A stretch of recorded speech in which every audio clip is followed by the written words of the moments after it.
ନା ତୋର ମୋର ବାହାଘର ପରେ ଆମେ ହନିମୁନ୍ କରିବାକୁ ଯିବା ହୋଟେଲ ଦୁଇ ଦିନ ତ କ୍ୱାର୍ଟର ରହିଛି ମୋ ଝିଅ ବାହାଘର ସରିଲା ପରେ ସେ ତା ଘରକୁ ପଳେଇଯିବ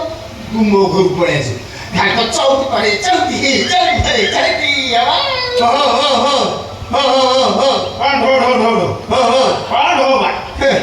ଅଭିରାମ ବାବୁ କଣ ଭାବିଲ ଚକୁଳି ପିଠା ନା ମୁଣ୍ଡା ପିଠା ଗୋଟା ଗୋଟା ଗିରି ପକେଇବ ଅଚଳ ଗୋଟେ ଲୋକ ଗୋଟା ମୁଣ୍ଡ କାଇଁ କରୁଛୁ ତୋର ପୁଲିସ ଚାକିରି କରୁଛୁ ଥାନା ରହିବା କଥା ଇଏ କଣ ପଞ୍ଜାବୀ ଫୁଲମାଳ ପକେଇକିରି ମନ୍ଦିରକୁ ଆସି କଣ ବଳି ପଡି ମୁଁ ବଳି ପକେଇବାକୁ ଚିନ୍ତା କରି ଆସିଛି ଯେ ହେଲେ ମୋର ନାରୀ ହାତ ପାଣି ଦରକାର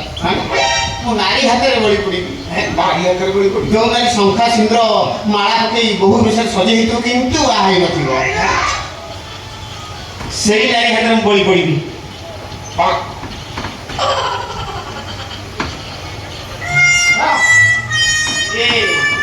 ମୁଙ୍ଗାଳ ଆରତି ବାଗ ତମର ତ ବାହାଘର ହେଇଥିଲା ବାହାଘର ପୂର୍ବରୁ ବୋଧେ ଏସବୁ ତମେ ଧାରଣା କରିଛ ନା ହଁ ତମେ ଠିକ ଦେଖିଛ ଆଉ କିଛି ସମୟ ପରେ ଆମ ବାହାଘର ହବ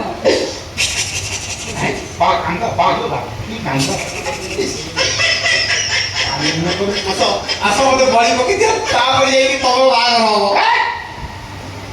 କଣ ପଇସା ବଳି ପକେଇ ସେ ବାହାଘର ଆସିଛି ଶୁଭ ପବିତ୍ର କାମ ଅଶୁଭ ଅପବିତ୍ର କାମ କରି ରାତି କାହିଁ ଭଲ ସେ ମନା କରନି ଅଭିରାମ ବାବୁ ପ୍ଲିଜ এটা জগন্নাথ মন্দির এটি বলি পড়িବାକୁ କେହି ଆସନ୍ତିନି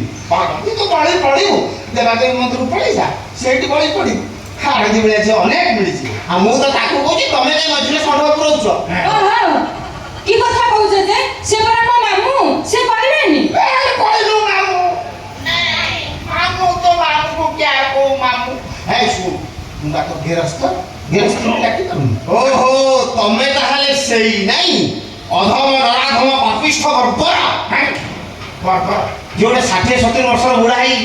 ଗୋଟେ 25-30 ବର୍ଷ ଟୋକିକି ନେଇ ଆସିଛି ଥାନାକୁ ମନ୍ଦିରକୁ ବାହାହେବା ପାଇଁ ଏ କଥା ଯାଇ ଥାନାରେ କିଏ କହିଦେଇଛି ଥାନାରେ ମୋର ଭାସିଗଲା କୋଉ ଥାନା ବାଲା ମୋ ପାଖକୁ ଆସିବ ମାରିକି କାମ ଫଟେଇ ଦେଇକି ଥାନା ବାଲାଙ୍କୁ ଜାଣିଛି 18-21 ବର୍ଷ ଉର୍ଦ୍ଧ୍ୱ ହେଲାଣି की राजी क्या करेगा पाजी और वो क्या करेगा पाजी हम खाना को खाली आसो तो तापर देखी वो क्या करेगा पाजी